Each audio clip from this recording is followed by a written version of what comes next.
Matt, welcome to the show. Thank you for having me, Rick. Yeah, I'm very excited to have you on. I've talked to a lot of partner marketers, but I haven't had anyone on the show that works for an agency that supports partner marketers. So I feel like you have a very unique perspective to bring to the audience. Yeah, absolutely. I worked at IBM for 15 years and worked with a lot of agencies, so it kind of sparked the idea to go off and create something that I thought was really needed. Yeah, there's so much I want to dig in there, even on the IBM side.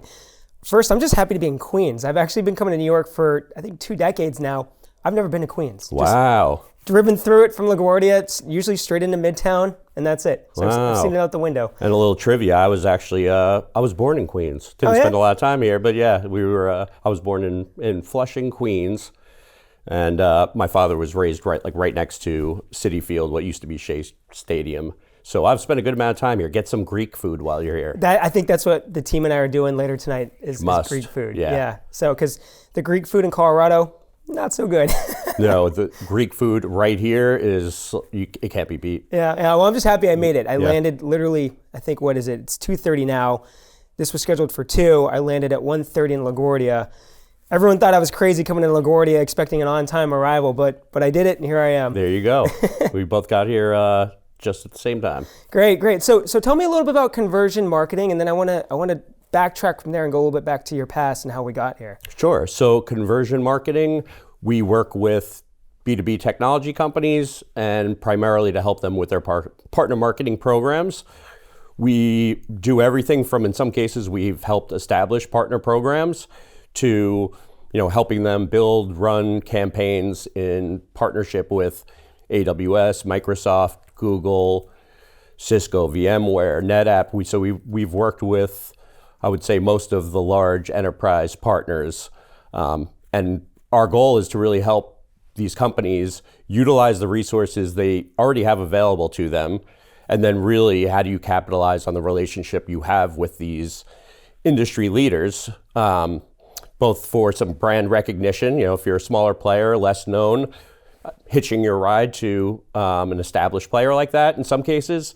In some cases, they are an established company, and then how do you do something really powerful and unique, bringing those brands together? So how does it work? Is it usually like an AWS with a partner and saying, hey, we want you to come and help this partnership? I guess the question is, do both partners have to agree to work with you? Is one partner primarily bringing you in and paying for it? How does it work? And this is always my challenge. It's like you're working with 2 different marketing organizations, 2 different budgets, 2 different bureaucracies, 2 different groups that think, oh, I got this covered, and the other group might be like, no, we need to bring in an expert here. What does that look like? Yep, great question. So we always start by working with that the company that wants to that is partnering with AWS, Google, Microsoft. Mm-hmm. We have relationships with those companies, and we know their brand guidelines, we know how their funding works, but we go right to the companies that we believe really need this type of help, that whether they have a marketing team or a marketing person or not, by the time we're talking to them, it's usually because they're not taking full advantage of the partnership they have, and they see other partners. A lot of it, we actually get calls a lot when Microsoft will come out with their annual awards, and it usually starts to churn up people saying, we need to be in this list. How do we even start to get on the map? We've been a partner of Microsoft's for 10 years. And we could get into it, but a big part of what we do is also the awareness with the Microsofts and AWS and Googles, because they have just thousands of partners. So how do you stand out? Or if not stand out, how do you make it really easy to understand the value you bring versus other partners? Because you're really competing in a few spaces. Yeah, it's funny you say that. One of the things I've been learning through this podcast series is, when I think of awareness and education, historically I always thought of with the end users, the buyers. But the more I'm learning is there's a big portion of awareness and education advocacy that goes on within the partnerships themselves. 100%. And I'll give you an example. We've been working with a large engineering services firm and $2 billion company with a B. And they partner with Google, Microsoft, AWS, Adobe, Salesforce. And I would say it's safe to say that for the most part, those companies don't know who this player is, and they've been a partner for 10 plus years of a lot of them, and it's not their fault. Yeah. It's their lot, outside of being in the portal somewhere, if someone wasn't going and looking for them, but yet they offer some really unique skills and services that once they are found, they're really valued. So how do we've done work for this client in terms of how they're showing up in the AWS portal. We went through and it just wasn't consistent from like one product to the next. They had their old logo on some things. Some had like 2 paragraphs, some had 1 sentence. So we just started with the basics of like, let's first clean up what is in their system. Yeah. And then get more advanced. So let me ask you this. I mean, obviously, I don't want you to divulge any trade secrets. Obviously, if someone needs a lot of help, they should come work with you. But what are just some general things that companies should be thinking about if they're in that situation? They need to raise their awareness and educate the partners that they should be a bigger player in that ecosystem. How should they be approaching that? What are some things they should be looking at and evaluating? I could almost guarantee most of them have too much content that's too difficult to sort through. And that's what we typically see when we get a call from a company that wants to talk to us, or we're doing some research. We'll find companies that are just, it's kind of spray and pray. Let's put everything we can out there, and you'll see different versions of client presentations. So usually we like to start with, not throwing everything out, but let's go through, we do a whole assessment of your existing content and what stories really emerge from that. And it goes to advice I give my kids all the time. One of the best skills to have is being able to summarize things. So we do a lot of that. Like, we digest all of this content you have out there, and we'll play back for them. Like, if we were Google and we found your content, here's what I think you guys do and offer. And most of the time it's not quite right. And so that, it's like, well, if we're getting that kind of perspective, you can't expect anything else from the rest of the world. So how do we get down to really that elevator pitch? And we always say it's like elevator pitch is like really 15 seconds. It's not like 10 charts. And let's put the charts aside, talk. And we talked about this a little bit before this in terms of the storytelling. And that's really what it comes down to, of whether it is driving awareness within the partner or the end user. If your story isn't simple, different, powerful, it's not going to be something people remember and tell their peers about. And it's hard to do. It's a lot easier said than done. But when we see companies that really nail that, and then they've got a sales force that is out there, like keeping it simple, but making it clear on how we differentiate ourselves, that's when you start to see things really move. I love that because I can just imagine myself in the shoes of someone trying to get the attention of their partner and just thinking, we just need more content. We got to put more content out there until they notice us. And what they're really doing is just flooding the system and making it harder for that unique, concise story to really stand out. Yeah, we would say most companies tend to make the situation even worse by doing that. Yeah. Really. And, so a big piece of the work that we've kind of fallen into doing as part of the whole partner marketing effort, because of this problem of needing to tell a really succinct story, most of the projects we work on and culminate in, call it a landing page, some call it an interactive website, but we build one simple page that tells the combined story of company A and AWS, company A and Google. Our challenge there is when we're working with this $2 billion company and they do partner with AWS, Microsoft, call it 5 or 6 of them. Yeah. Our big challenge is, how do we tell a different story for you, the company, with these different partners? And not that it has to be completely unique. Your differentiators are still your differentiators, but we can't just have like cookie cutter approach to it. That's the one part of that problem. The other is, think about the account list or their target list that they've got in Salesforce or wherever it's being managed. I always, at some point ask the client, so how are we going to determine who's getting the email or going to see the campaign for you guys and AWS versus you guys and Google? because the way that they were doing it was everyone gets everything. Yeah. And that's absurd. We could get into more of the work that we do around personalization, but that's really, my,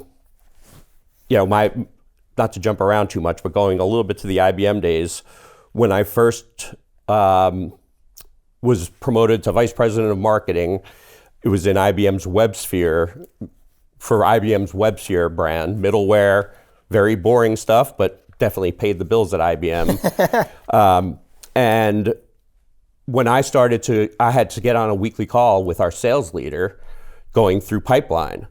And in the beginning, I'm like going through the motions, my team's preparing me, and I'm like laying the numbers out there. But as I got more educated and understanding really what the pipeline consists of and where it's coming from, so much of it was, old, outdated, shouldn't be in there. And so essentially we were looking at data that's not helpful and spending a lot of time doing it. And that's not an IBM thing. And I think IBM has come a long way since then. So no negativity there. But I often go in and I don't make friends doing this, but really question the quality of pipeline, just having been there and not being fooled by the numbers, but really starting to drill down. So we like to look at like individual opportunities, find some patterns, and then the campaigns that we typically run with our clients are not targeting the masses by any means. Right. We start really small and then expand it as we're optimizing and improving things. There's been times where like after 2 weeks, we completely pulled the campaign because it just was getting zero traction. And we work out the funding with our clients to share some of that risk, knowing that not everything is going to fly. Like we try to do some bold things. That's part of how we believe you could stand out. And they don't always work. So we do work best with clients that are willing to take some risks, but also understand with the risks, not everything works all the time. But when it does work, it's better than things you've done in the past. No, I get that. I mean, there's just going back to my own career, some of the best programs I've ever run are ones where risk was taken on both sides. Right? Mm-hmm. We ran this big $14 million program with Intel and about 20 of their partners. And they were taking a big risk on us. It was a big investment, obviously, for Intel with us based on the current partnership. But we also took a risk in terms of we built a program before we got commitment from the partners, and we committed engineering. And so we took a risk on our side, and it was one of the best programs, and it actually launched new products at Foundry. But we had to commit risk on our side, and as my partner at Intel said, both teams had skin in the game on that, and it was one of the best programs. A couple of things I want to dig in there, and then I want to go back and hear more about your time at IBM. Yep. I kind of get the content thing, how we got here, because there were so many years where content was king. And we got to put content out there. And we do a study every year, customer engagement. We just released it this year. It's one of my favorite studies because it really taps into how content's being consumed in the purchase decision process and how that content consumption changes based on where you're on the funnel. Consistently, year after year, we hear that there's just too much fluffy marketing hype content out there, and it's not aiding them in the purchase process. It's a real challenge. I think we just had years of we just got to put content out there for the sake of content, and a lot of times we get product-specific people just talking about how great these features, functionality, how great it is, and people are not getting value out of it. So I kind of get how we got there, but I wanted to dive in on. You have one partner that's working with maybe multiple partners that are competitors. You mentioned not taking a cookie cutter approach to it, right? So let's just say you're partner X and you're working with AWS and Google Cloud. How do you really differentiate it when you might have the same story with maybe two, cloud providers? What's the approach there? So what we like to do is go and talk to the partners. So part of our process is this can't be done with company X, and it's like we're going to spring this on Google because a lot of partners do, and there's not you can technically do that. Be like, hey, here's the campaign we're launching. They check a box and we're good.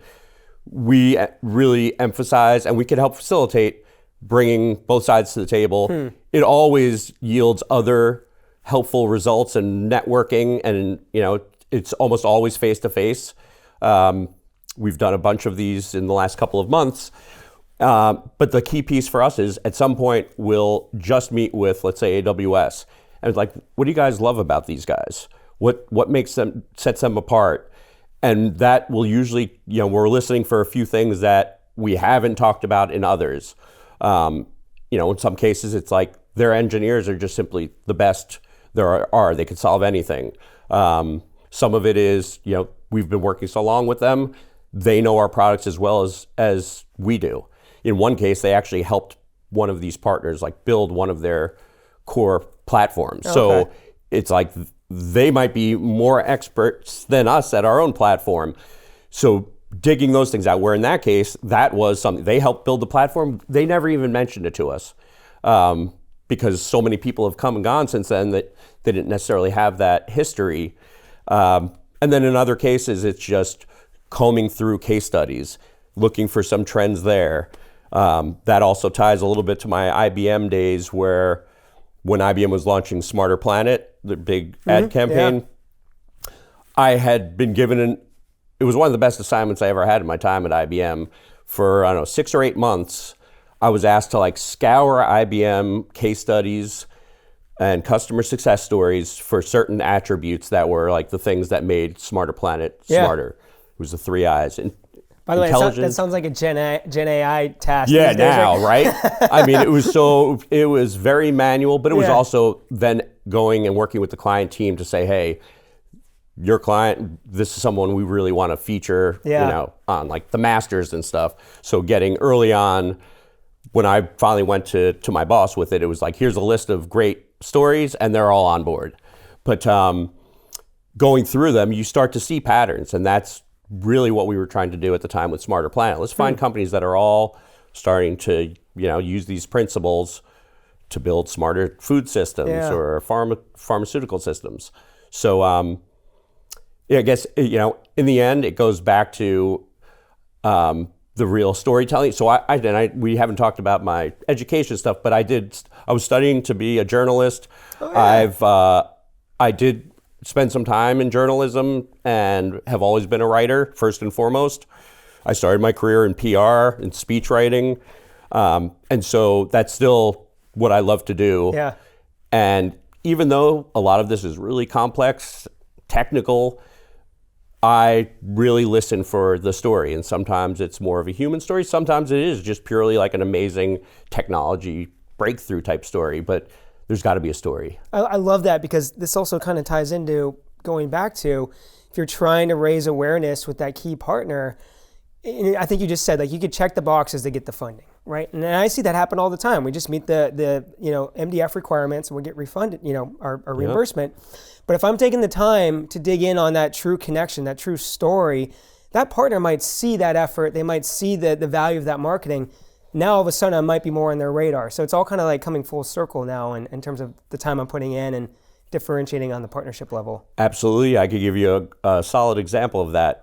The same $2 billion company that we work with, they were, from the campaign work we did with them, they were named the Google Cloud Marketing All-Star of 2022, I think it was, but it was for the best campaign.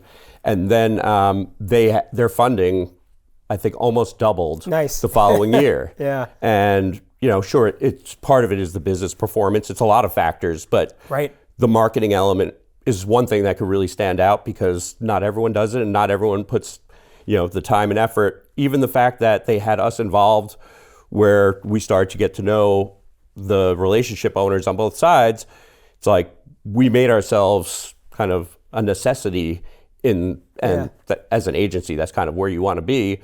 But it was really it's been one team. We've gotten together for dinners together, and it all goes back to they are on board with the story, and it's always evolving. Yeah.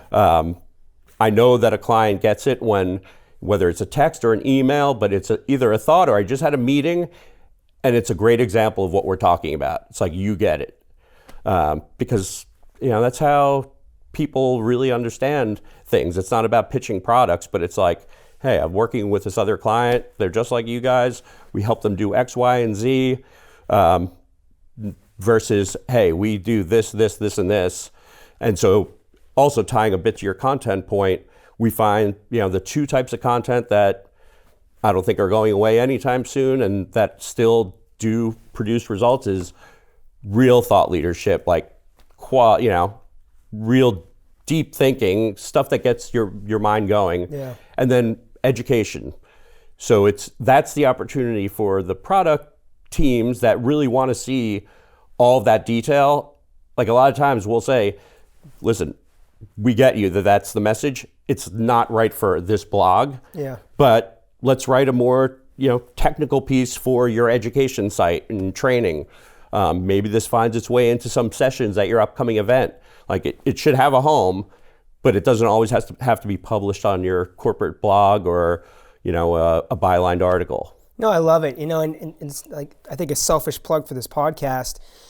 One of the things, my main goal for the podcast is really it has to be entertaining, right? I see so many webinars out there, even marketing webinars, where I'll even want to attend. Maybe a competitor's putting one out. I attend, I get 10 minutes into it, and I get distracted, or I'm just not interested in it. And so I've tried to keep these conversations hugely conversational. And one thing I've noticed that's come out of it is every episode almost has a theme. And it's a theme that I didn't go into saying, hey, we're going to go in today's episode talking about storytelling. But that seems to be a theme coming out of this conversation now. And when I look back at my other episodes, each of them has a theme that's come out of it. And each of them are little individual stories. And I see the power in that. But I never thought about that from a partner marketing perspective, because I live in the world on the media side where it's a lot of performance-driven metrics, right?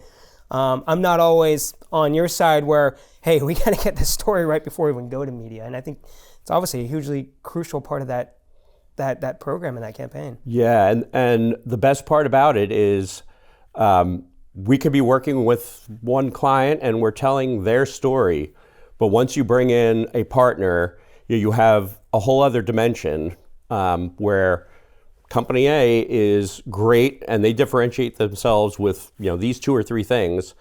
AWS or Google, whoever, they are known for these things. It's not just like adding 2 + 2. Right.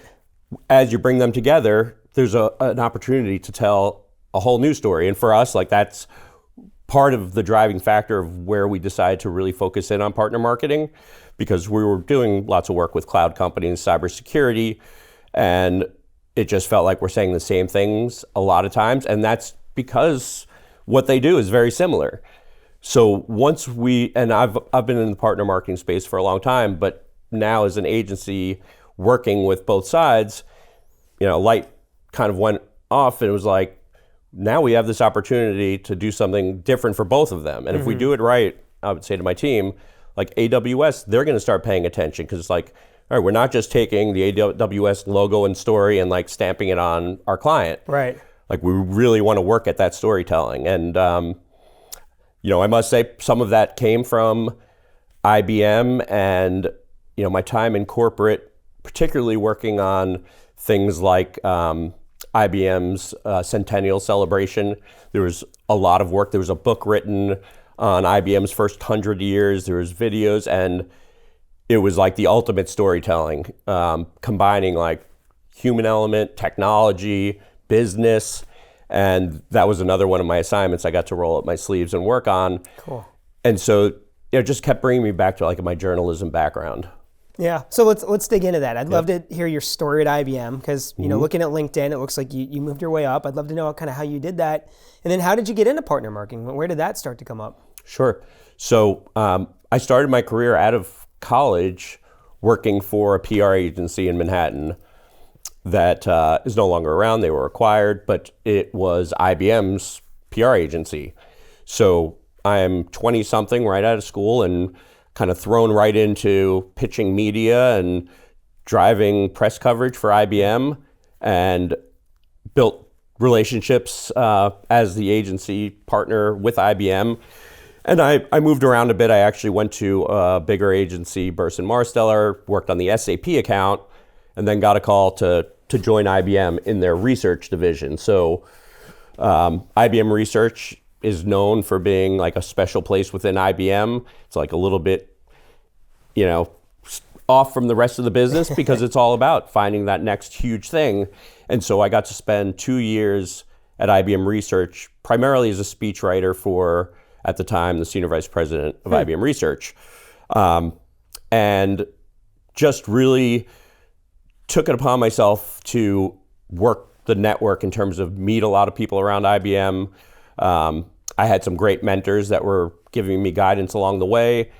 And early on, I realized that one of the best ways to succeed at IBM in a lot of places is not by trying to be like the star that's always being called out, but be known as that guy that's like always collaborating with the right people, because IBM's so huge. Part of it is just, it's not even like, upsetting other teams, but it's knowing who to pull in and when to build a bigger, better story. Yeah.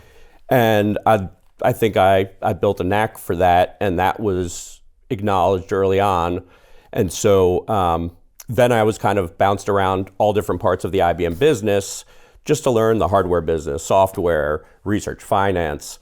And fast forwarding a bit, IBM started this program called the IBM Corporate Service Corps. I forget what year, maybe 2007.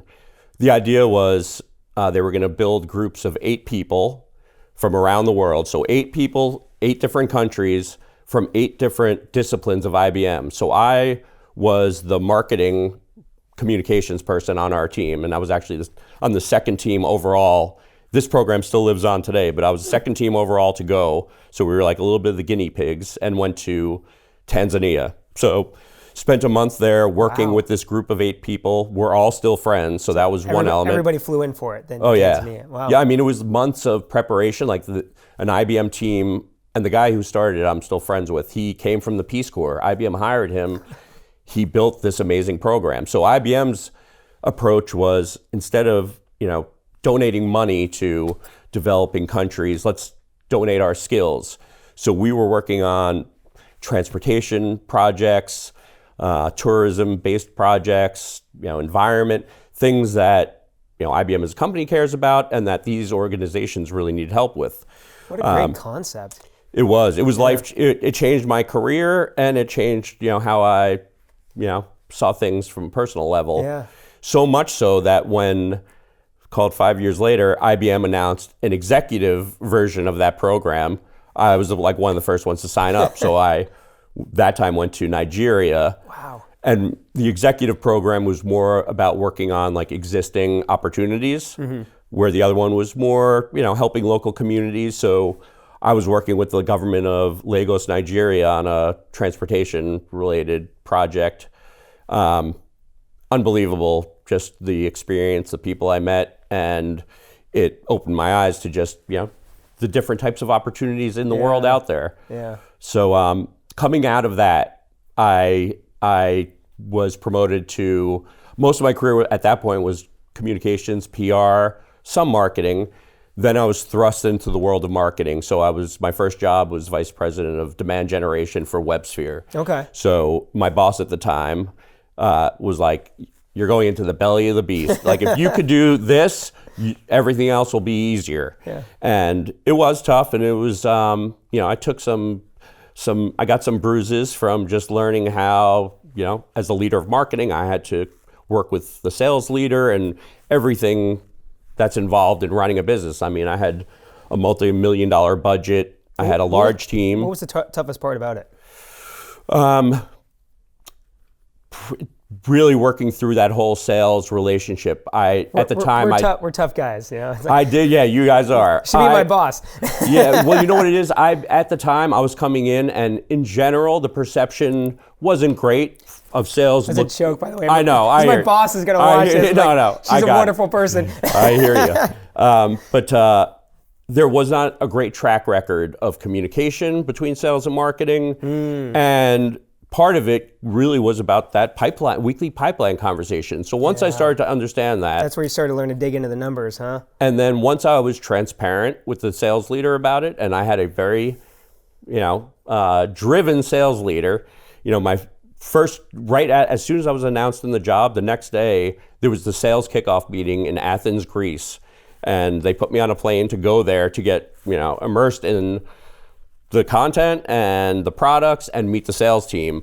And they were like ready to roast me. But when I was like, listen, I don't want to pump up pipeline numbers. I'm here to be a partner to sales, and we have to work together.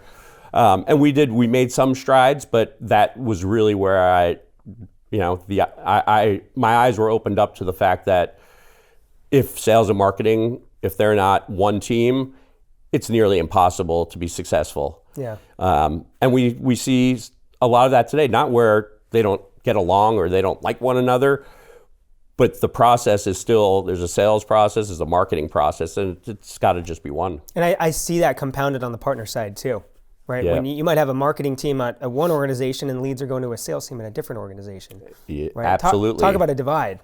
And going back to that client that works with multiple partners, they've got a team that they're the ones picking up the phone on all of them. Yeah. So we realize this and we're like, whoa, we have to go help that team because they either are going to use the same script for everybody or they really need to understand the story. And it was actually a great step forward in that relationship that we got with the leader of that team. And at first it was like, what do you guys want to meet about? And it's like storytelling for a lot of the sales reps. Like, how are they getting on the phone and talking about this? He's like, send some email scripts. We're like, no. And what we ended up doing was a series of sessions where we like pitched the sales team these stories. Like, would this work? And they were like that, but this part has to go. And in the end, it was, I'll try to tell the story or how they pitched it. They were diving right into their products.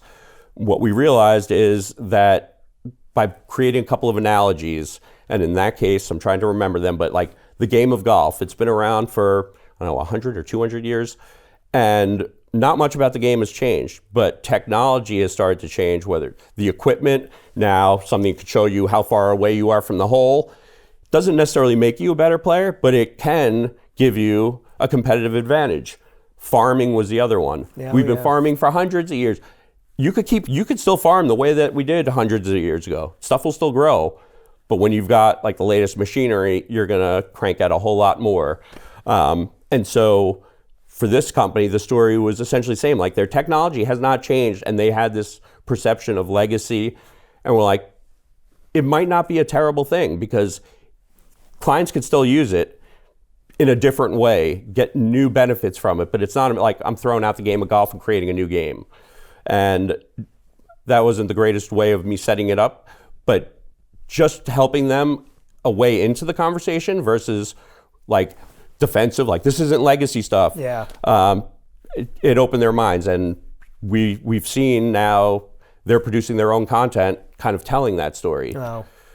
And that's always our goal. Like, in a lot of cases, we're helping existing marketing teams do things better, and not that we're like geniuses and they have very smart people, but they're doing a lot of things. And if we could help them be better storytellers, in a lot of cases, we've stopped working with clients, and we have great relationships as we've walked away. But they came in with setting the expectation, like, my team needs help. We're junior or we have different skills, but I want my team to do the work. I want you guys to help do the work, but like coach as you're going along. And we do a lot of that. And so even though it hurts financially, when we part ways with clients like that, I mean, we almost always end up doing more work down the road, but that's the ultimate success for us. Yeah, that makes sense. So how'd you make the switch from IBM to opening your own agency?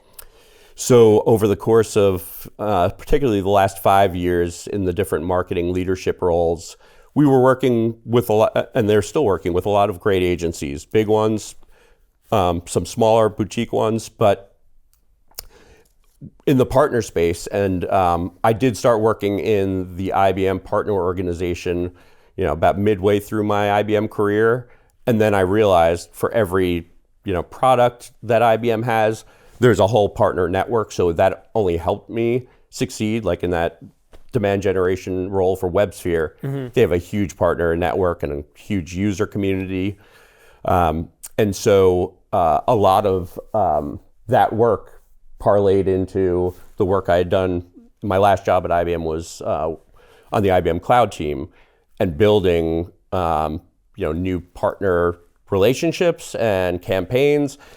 And none of our existing agencies were ideal for doing it. We were using agencies based on like the best case scenario or the closest to what we actually need. And they were really great at marketing technology, but the piece they were missing was really understanding the whole inner workings of the partner relationships. And so I had this idea of, let's build an agency that focuses just on that and bring on people who have spent most of their careers doing partner marketing. And then the expectations of my team is that we know the inner workings, whether it's the funding piece of it, the brand guidelines, like we live and breathe that stuff. So one of the benefits we could bring is we've got that knowledge where there's no guessing. Like, we have done this over and over again. And in a lot of cases, a client will say, we've really struggled with this part of the process. And, most of the time we could help navigate that. So I'd love to get your perspective on why there are not more agencies supporting partner marketing. Because, we work with a lot of agencies out there on the B2B side. They tend to be more on the corporate advertising side. I run a sales team that sells to partner marketing organizations, and I just know how much money there is out there in partner marketing and how successful these organizations have been. Why aren't there more agencies supporting that side of the business? I do think that there are plenty of agencies out there, but they're doing other things. They're not just specializing in that. And so it goes back to the notion of like good marketing agencies, but might not be thinking about it the same way of bringing those two brands together. And I would say that I've seen more of them starting to creep out of different places over the last year or so. Definitely a greater focus, but it was part of, if I'm laying it all on the table, that was part of my idea of leaving IBM was like, there seems to be a gap here. And, I did my own research, like looking around and found a couple here and there. Yeah. But there's definitely a need. And I always say, it's like for my team, I'm not worried, at least today, knock on wood, about, being blown away by some competitor. There is so much business out there to be had that, we partner with a lot of agencies that do similar work to us. Even for capacity type issue, we help, some big agencies where when they're tapped on the content capacity, we step in. And so I've seen it around the partner space that we've been pulled in where some other agencies just don't even have an idea of how big of an opportunity it is. Yeah. And then you get in there and it starts to grow. But it's an exciting space to be in. Yeah, and there's probably a skills gap too, because we work with a lot of advertising agencies in the B2B space, and then when you start to dig into these teams and how versatile those skills are in B2B, it's a lot of those people are coming from consumer backgrounds, right? And all of a sudden they're on an account like AWS and they're trying to learn B2B, and then you throw a partner in there too, and like you said, the brand guidelines, MDF requirements, all these little nuances. I think that scares a lot of people. It is because I know just from when I've had some new people join the team or junior staff that haven't been exposed to the B2B inner workings, they're kind of blown away about, as we're talking about like decision makers, and it's like a committee. It's not like, I'm going online, I'm looking for a new tent for my camping trip, and I make the decision. It could easily get frustrating because there's so many layers and levels to it, but that's also the opportunity, because if it was easy, everyone would be doing it. And that's honestly the biggest challenge that we're working on now, is just the whole notion of personas and targeting the right buyers, because it almost all of these decisions are made by multiple people, maybe multiple teams. And so you have to approach that differently than an individual. And it's hard. No, I think you're right. I think once you can kind of figure it out in that niche, you're such a key, I don't want to use another word, partner, but you are a key partner to these partners. I think we're a little more downstream than you in terms of, we're executing more on the media side of things. But, our team's really figured out the MDF stuff, the brand guidelines, working with 2 marketing agencies or 2 marketing teams, potentially 2 legal teams, 2 procurement teams. We've had to figure it out, right? Yep. And so even in a tough year last year, where we see a lot of our competitors declining on the partner side, we were up 22% year over year, right? Because we've become an easy button for a lot of our partners, right? And probably the same reason why people are going to you, that they know that you can help them do this, very easily within the brand guidelines. MDF's not going to get pushed back. So I think it is a wonderful niche, and I love it. And I to your point, I think there's still so much room to grow, even at our clients. Even having people in this podcast and hearing about their careers, and partner marketing used to be this redheaded stepchild out, cast out, and all of a sudden these are, the growth engines at a lot of these companies. Absolutely. And I remember when I was working at IBM in the partner space, people were like rolling their eyes like, oh man, like what did you do wrong? Because at the time, at least in the PR role, it was like a lot of approving press releases, and IBM would get just every partner in the world sending press releases for approval. But it also kind of opened my eyes to like, you've got all these companies out there that are dying to co-market with IBM. Yeah. And don't be so quick to dismiss them, because even some of we started to find some really small niche players that were doing something incredible. And how do you use that to expand, what IBM does and the view of partners? Because so many people, at least in the IBM world, thought of like the big distributors, but especially from an industry perspective, some really unique partnerships that people had no idea these companies were working with IBM. And so there's a lot of goodness to be had for both sides. Yeah, yeah. So what was it like going from a century-old giant global company to now owning your own business? Like, what has that transition been like for you? It definitely, in hindsight, when I thought like after a year I like adjusted, it really took a few years. Yeah. Especially after 15 years and working in a corporate environment. It was both liberating, like, okay, now I'm kind of in control of my own time, which was very different from my life at IBM, but also the pressure of like, in the IBM world, even as a vice president, strategy is kind of laid out, and it's like you get your marching orders and hit it. Yeah.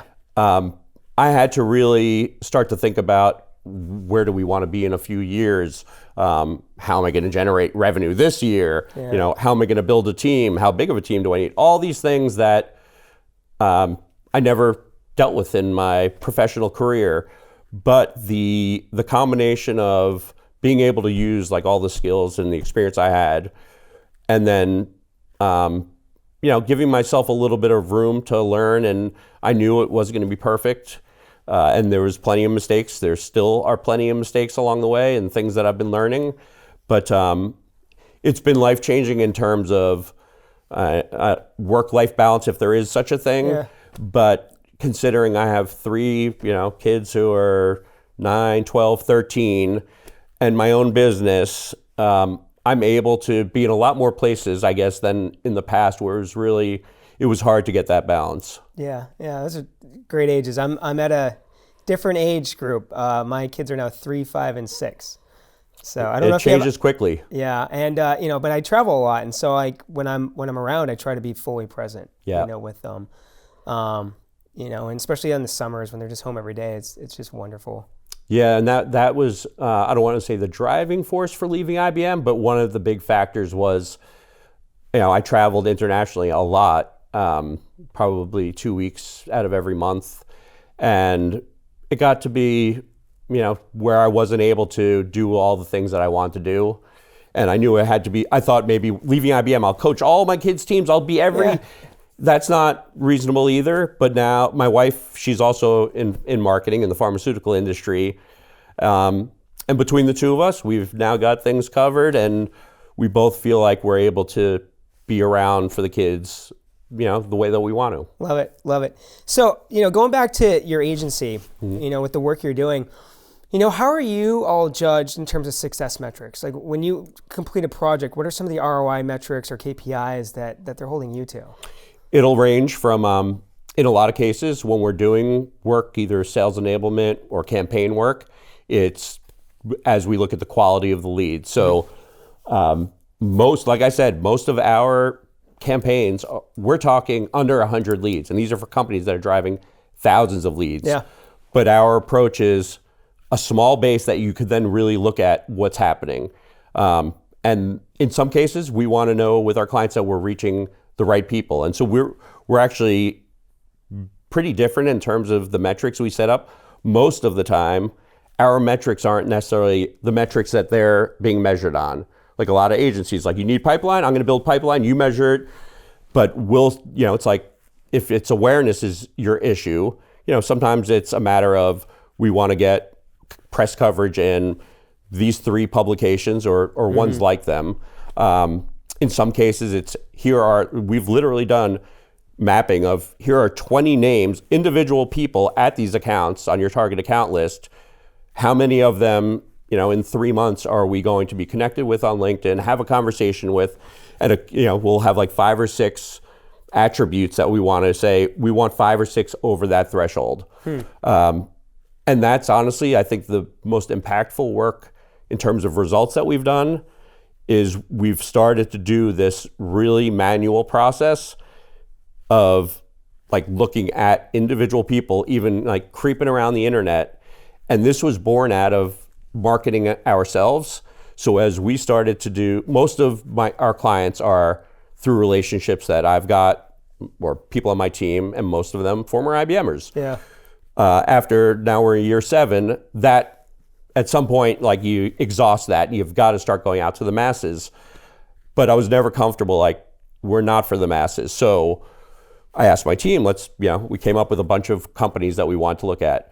Who's the leader of partner marketing? I'm sure you do a lot of the same stuff. Yep. Then we started to look at some of them, and I was like, well, this person, I could see she knows a couple, and we started to whittle it down, and my team's like, you're killing us. Because it's like, actually, I think that this person also, or their kid goes the same, looking for some connection that makes sense on reaching out to them. Yeah. I'm saying for me personally, because my team was like, here's a list of people you could go reach out to. I'm like, no, thank you. But once I had a few that it was like, hey, we both know this person, or we both went to San Diego State, then right away that increases your, chances a couple of fold. Yeah. So we started to do for some of our clients that are open to like that level of, looking at personas completely differently, I would say. Not tossing out titles and roles, but where is there really a great match? This woman used to work at, Pega, and you guys are pitching Pega. And I say, this isn't scalable. It's not. Yeah. But let's test it and see if those are the right people. Then how do you expand your list looking for those types of individuals or connections? But I think the days of like forget cold calling, cold emailing, if it's not already dead, it's going to be dead. Even, and I'm glad we connected on LinkedIn. I still rely primarily on that for like new contacts. But I know I'm not picking up the phone when it's just someone out of the blue. Yeah. There's got to be some thread.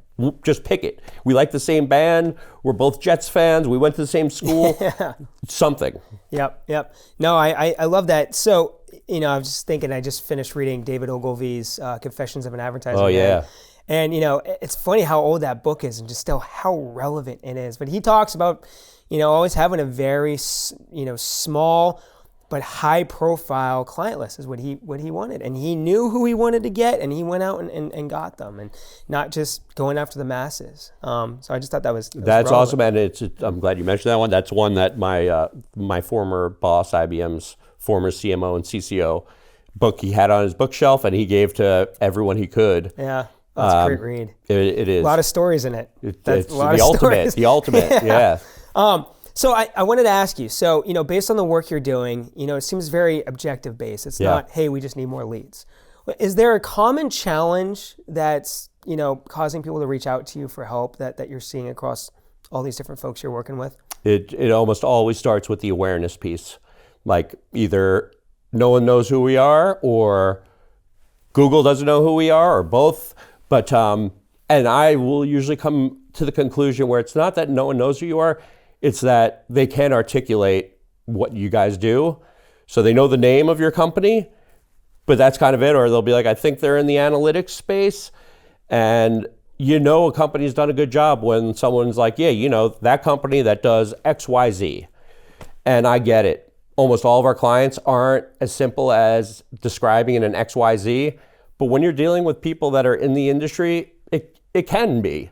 Because you don't have to over-explain the challenges of hybrid cloud. It's like, what piece do you guys fit in there? Yeah, makes sense. Thinking about the year ahead, from the partner marketer's perspective, are you seeing any upcoming different challenges continuing? Any new opportunities? Like, what do you see in this crystal ball of yours for 2024? Yep. I think from a partner marketing perspective, it's already been going down the path of much more industry focus. I think that's just coming more and more where it's hard to tell a meaningful story. So your theme is definitely on storytelling.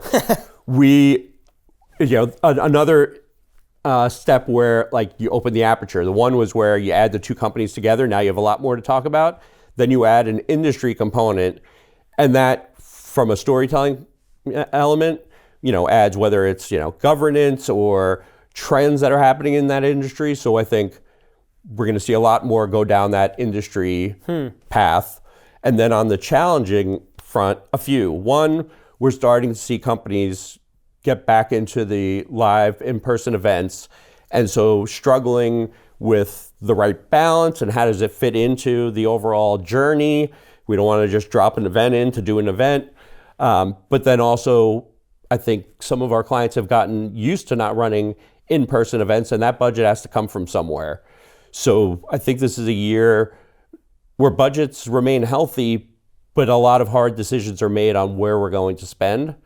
And it's a challenge for us because we know, most of the money that we're being paid is to help tell that story, but we're always very sensitive to the fact that you can't just spend your budget on how we tell the story. It's got to be primarily spent on telling the story. Yeah. So striking that balance of, here's kind of our component of it, knowing your full budget, you want to spend, X percent, but ensuring, because we have had early on in particular, pushed so hard on the content development that by the time we were running the campaign, really didn't have adequate funding to do everything that really should have been done. And so even though that's money out of our pockets, we've had to, as a good partner, first and foremost, ensure that the clients, and I always say, it's like, I don't need to know your full budget, but I just want to know that the work we're doing, you have adequate funds to get out there to the world, because we have had things that they're still sitting on a shelf because the funding, was never really there to do what we envisioned. Yeah, no, it's funny. I had Melissa Nasarino on from Zscaler. I think she was episode 5. And she talked about you don't want to become a party planner. I saw that. Yeah, that's not your job, right? And events is a very important component, but to your point, you just said it's a component. It's not the thing. Because we do see it shifting back to face-to-face, and I think that's the pitfall is, oh, now we're back to events. Let's just pump money into events, but you lose sight of the bigger picture. Yeah, and I think we're doing some event work right now, which is really focused on the education piece of it. And so in that case, we're not downplaying, but we're not featuring, the band that's playing and the party that's going on. It's all about here's the education track, here are the certifications, because we find that's really when people are attending events now.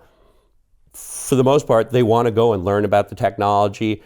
People, they've experienced the giveaways and all of those things. Those are nice once you're on site, but not for promoting and publicizing. I'd even say go as far as, the speakers. Speakers are very important, but Mark Cuban isn't going to necessarily fill seats. But when you're helping them be better at their career and help their company now, then, you're giving them a reason to attend. Yeah, makes sense.